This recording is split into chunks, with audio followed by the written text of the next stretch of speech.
The Nile has always been more than a river. For the people of Egypt, it was a god, a lifeline, and a keeper of secrets buried beneath its restless waters. Each season, when the floods returned, they brought not only fertile soil but also remnants of a past older than memory. Sometimes a shard of pottery, sometimes bones of forgotten kings, and sometimes, something far stranger. It was during one such flood season, in the year 2025, that Dr. Layla Hassan stood knee-deep in mud along the Nile's eastern bank. She had led countless digs before, but this one felt different. The air was thick with anticipation, as though the river itself held its breath. Her team had been following satellite imagery that revealed an unusual dark patch in the sediment, a shape too symmetrical to be natural. "Careful," she ordered, brushing sweat from her brow as workers cleared silt with wooden tools.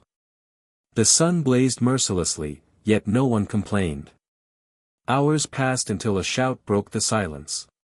"Ya Allah! Something's here." The team clustered around. From the mud emerged a chest, its wood blackened by centuries but miraculously intact, bound with bronze clasps corroded green. Layla's heart thudded. The Nile rarely gave up artifacts in such condition. It took half a day to pry the chest loose. When it was finally laid upon the riverbank, silence fell over the camp. Layla knelt beside it, her hands trembling as she brushed away silt. Carved upon the lid was a single hieroglyph, a water ripple, the sign for MW, water. Beneath it, a crude etching, a basket. Her pulse quickened. A basket, in water. The chest was carried to their tent. Under lamplight, Layla forced the clasps open. The scent of age, dry papyrus, old earth, filled the air. Inside lay a scroll, wrapped in linen hardened to dust. Unrolling it carefully, she gasped. The ink had faded, but enough remained to reveal words in formal hieratic script. On the night of the flood, when the Nile rose to swallow the fields. The coordinates burned in Layla's mind like a secret flame. For weeks after the discovery, she obsessed over the papyrus. Every night she traced the hieratic symbols, memorizing the strokes until she could almost hear the scribe's voice across 3,000 years. Finally, she could wait no longer. With a small team, she journeyed north to the Nile Delta, following the cryptic numbers inscribed on the scroll.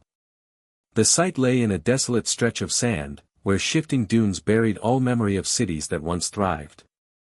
Local Bedouins warned them not to go. "That place is cursed," an old man told them, eyes dark with superstition. "The desert does not forgive trespassers of the forgotten." Layla ignored the warnings. When they reached the site, they found what looked like nothing more than a low hill of sand. But ground-penetrating radar revealed walls beneath, an entire structure swallowed whole by the desert. Within days, excavation began. Underneath layers of stone, a hidden chamber emerged. Its walls were lined with faded murals. And there, in pigments dulled by centuries, was the unmistakable image of a youth, his head shaved like a prince of Egypt, a golden collar at his throat. But there was something different. His eyes were painted not with the serenity of royalty, but with a strange fire. Karim stared. If that's the same child from the papyrus, he grew up as a prince. Layla stepped closer. At the base of the mural was an inscription. She brushed the dust away and read aloud. "The child of the waters was raised among us, but his blood was not ours. He questioned the gods, defied the priests, and sought to raise the slaves above their masters." The air grew heavy. The archaeologists exchanged glances. Here was proof that the Egyptians had once recorded his presence, before blotting him out. But why erase him? Why fear him so much? Flashback, Pharaoh's court, ancient Egypt. The boy, now a youth, stood before the Pharaoh's throne. The great Ha. The desert wind howled as Layla and her team dug deeper into the buried chambers. Each mural they uncovered seemed to blur the line between legend and history, scripture and propaganda. What startled them most was not the presence of the Moses-like figure in Egyptian memory, but how differently he was remembered. For days they worked in silence, until finally the last wall gave way to a new corridor. The chamber beyond was sealed by a block of limestone, its face inscribed with curses. Karim traced the glyphs. It says, "Let the name of the water child be blotted out. Let his followers be scattered. Let his miracles be forgotten." Layla swallowed hard. The priests hated him enough to curse him. That means he threatened their entire order. Together, they pried the stone aside. Dust cascaded into the air as the chamber yawned open. The lamplight flickered against walls alive with color. Here, the murals had not faded. The pigments glowed as if painted yesterday, preserved by centuries of perfect dryness. And what they saw took their breath away. A line of slaves marched across sand, their faces gaunt but defiant. At their head stood the mysterious figure, staff raised high. Behind him, chaos unfolded, frogs swarming from jars, locusts darkening the skies, the Nile painted red as blood. Karim whispered, "The plagues, but from Egyptian eyes." Layla leaned closer to one panel. Here, priests knelt before Pharaoh, their hands raised in supplication as swarms of flies blackened the palace. Another showed hailstones pummeling the fields, destroying crops. Yet the inscriptions did not call them miracles, they described them as calamities of nature, which the prince exploited to rally the slaves. "See this?"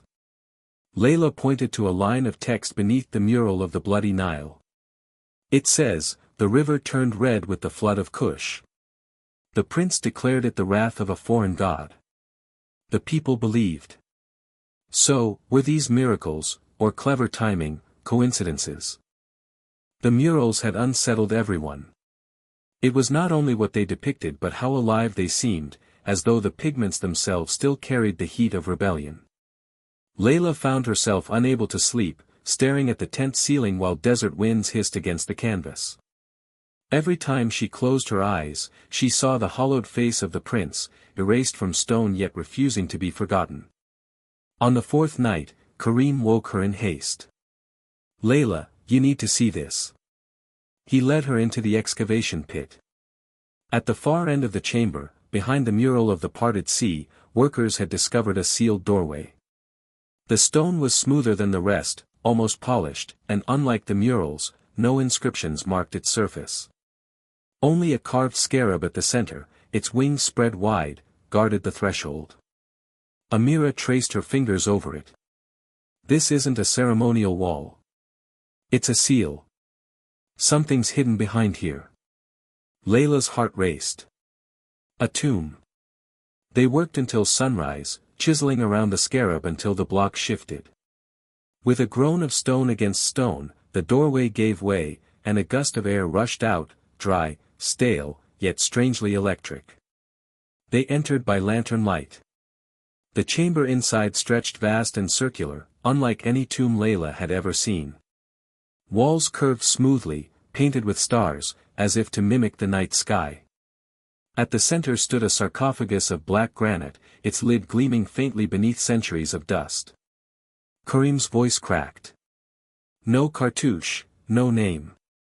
Layla approached with reverence. The lid bore only one engraving, a basket floating on waves. The same symbol from the papyrus chest. The murals of defiance. Around the sarcophagus, the walls told a story in vivid sequence. Here, the prince raised his staff as lightning split the sky. There, he led thousands into the wilderness. Another panel showed him atop a mountain, tablets of stone in hand, though the words upon them had been deliberately scratched away. But the final mura.